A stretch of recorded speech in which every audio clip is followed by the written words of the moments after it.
So what's up? Magandang umaga sa inyong lahat mga kamanok. So once again, this is PG Vergara. So andito ulit ako upang sagutin yung isa nating subscriber na nagtanong and hopefully makatulong yung sagot nating ito sa kanyang problema sa kanyang manukan. Okay? So ang ating tanong na sasagutin mula sa ating subscriber is, ang tanong niya ganito, Idol, ano ba ang pwedeng igamot sa manok na may luga? Okay? So, medyo nahihirapan na siya sa kanyang sitwasyon ngayon. Maaari bang bigyan mo ako ng remedyo? Ano ba yung gamot ang ating pwedeng ibigay sa kanya? Okay? So, napakagandang katanungan at alam ko, problema din to nung napakarami nating magmamanok. So, sa mga makakapanood nito, sana makatulong po sa inyo at sa mga makakapanood nito na may sarili kayong paraan kung paano gamutin, mag-remarks naman po kayo sa comment section. Malaki po yung maitutulong natin dito, hindi lang sa akin, maging sa iba nating mga kamanok dito. Okay? So, mga kamanok, bago po natin simulan to, isa lang hinihiling ko, don't forget to click the subscribe button, notification bell, at syempre mag-comment naman kayo dito, i-like na rin po yung video para sa ganon, marami po ang matulungan ng bawat impormasyon na ating i-share dito. So mga kamanok, alamin muna natin, bakit at paano nagkakaroon ng luga ang isang manok. Okay? So number one cause kung bakit po nangyayari yan is hindi po maayos yung ating pagpapaligo sa kanila. Once na ang kanila pong tenga ay napasukan ng tubig, kahit konti lang, nagkakaroon po ng infection sa loob.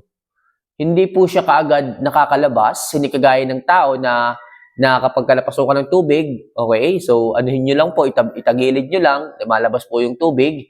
So sa manok po, pag napasukan po yun ng tubig, nagkakaroon po ng irritation sa loob hanggang sa maging infection, hanggang sa magkaluga, nagkakaroon po siya ng parang keso. Keso na kulay dilaw na malansa po ito. So kapag nagkaroon po ng ganun ang ating manok, ibig sabihin, unhealthy na po sila. At ano po ang maaari po nating ibigay na suplemento o gamot sa kanila. So, unang-una po mga kamanok, pwede po kayong magbigay ng Oculin. Okay? Hindi ko nahanap yung yung mismong bote niya. Actually, meron ako dito nun eh. Hindi ko lang alam kung nasaan. So, try ko munang hanapin na. Balikan ko po kayo. So, yun nga mga kamanok. After kong maghanap, magkalkal dito kung nasaan na yung Oculin drops ko, hindi ko makita. Okay? Pero mga kamanok, ilalagay ko na lang siguro yung picture dito kung ano yung itsura ng Oculin. So si Oculin po mga kamanok, siya po ay para sa pagluluha ng mata ng ating mga manok, ng ating mga sisi, one eye cold. Pero po pwede rin po siyang ibigay sa mga manok na may luga. So dahil siya po is antibacterial, makakatulong po siya upang maremedyohan yung mga luga ng ating mga manok, yung mga infection sa loob ng tenga.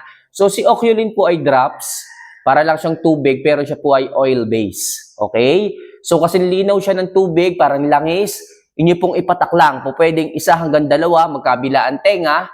So, okay na po yun mga kamanok. Gawin niyo po yun araw-araw and after a week, makikita nyo, mawawala na po yung luga ng inyong mga alaga. So, 1 patak hanggang 2 patak lang magkabilaan mga kamanok para lang makatustos doon sa pinakaloob na may infection yung gamot.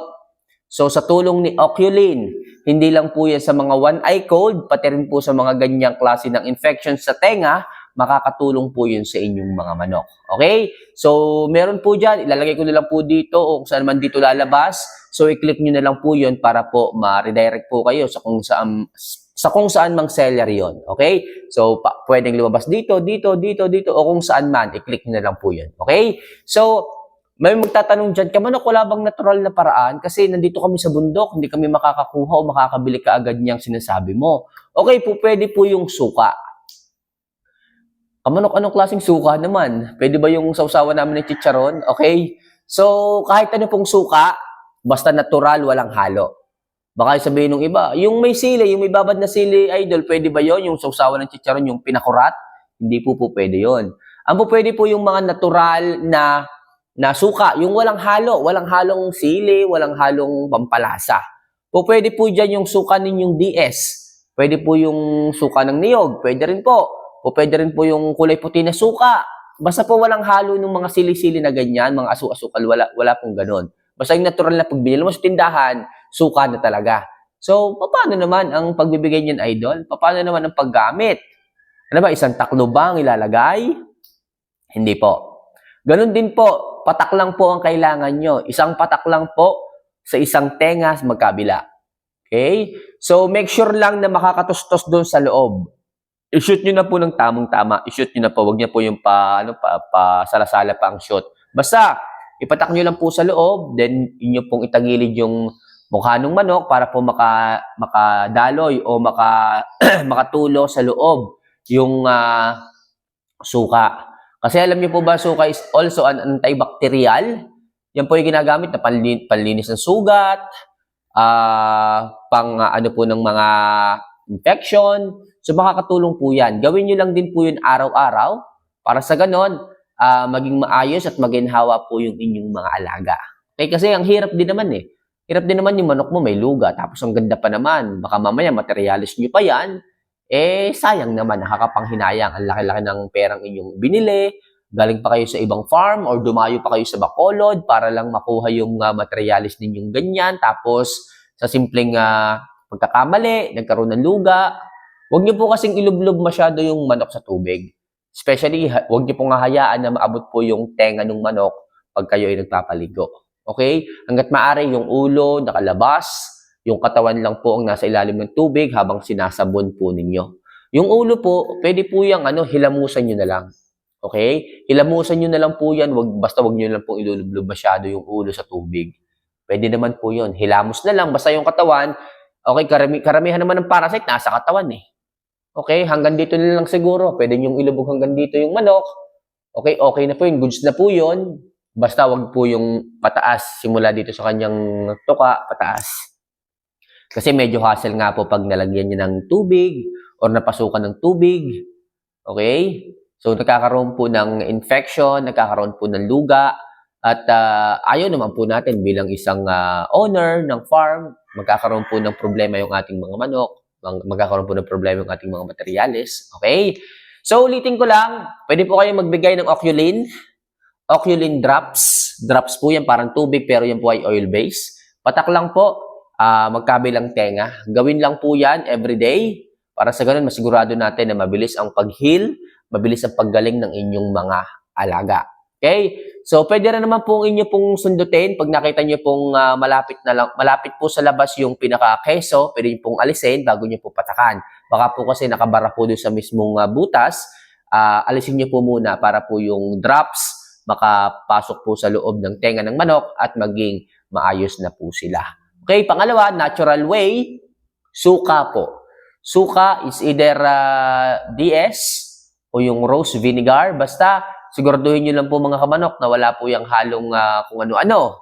Sili, o asukal, o niluto nyo na po. Baka mamaya, yung niluto ninyong sausawan ng chicharon o sausawan ng fishball, yun po ang inyong pinatak. So, hindi po pwede yun. Okay? Kasi nga po, nababawasan po yung concentration na mix nung suka. Hindi na po siya purong suka kasi may halo na po siya. Alright? Baka sa halip na maging maayos, magka-problema tayo sa suka na inyong ibibigay o gagamitin. Alright?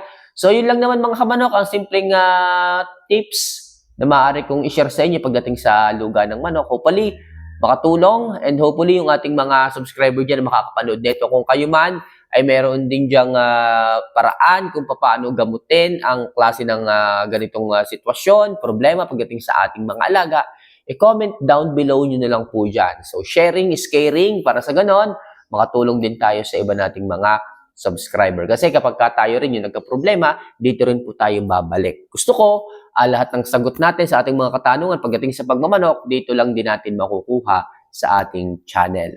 So, paano mga kamanok? Hanggang dito na lang muna siguro ang ating usapan, kwentuhan. Huwag kayong mahihiya ha.